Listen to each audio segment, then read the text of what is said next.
ये कहानी है एक राजा की जो मिठाइयों का बहुत शौकीन था। राजा के लिए मिठाई उसके ही राज्य के सबसे अच्छे हलवाई के यहाँ से आती थी। रोज की तरह राजा एक दिन मिठाई खा रहा था। तभी उसने देखा कि उस मिठाई के डब्बे में एक मक्खी मरी हुई है। ये देखकर राजा को बहुत गुस्सा आ गया। बात तो छोटी सी थी, लेकिन वो राजा था, उसके लिए ये कोई छोटी बात नहीं थी। हलवाई की इस गलती के लिए राजा ने उसे सजा सुनाई और हमेशा के लिए अपने राज्य से बाहर कर दिया। इस बात को काफ़ी समय बीत गया।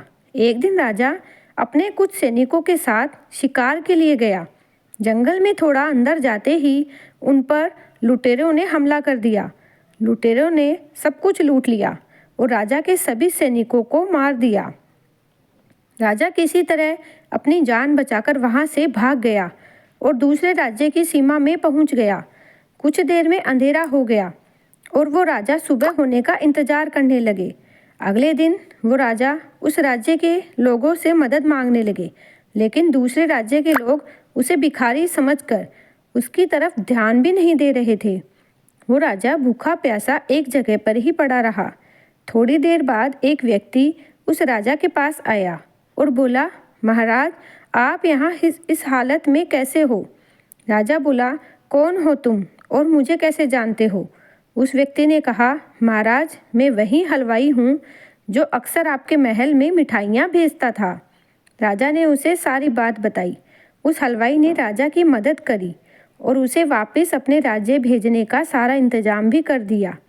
वापसी के वक्त राजा ने उस हलवाई को वापस अपने राज्य में चलने को कहा, लेकिन हलवाई बोला, महाराज, इस राज्य में मेरा बहुत नाम है। मेरी बनाई मिठाइयाँ इस पूरे राज्य में फेमस है। यहाँ आकर मैं काफ़ी अमीर हो गया हूँ।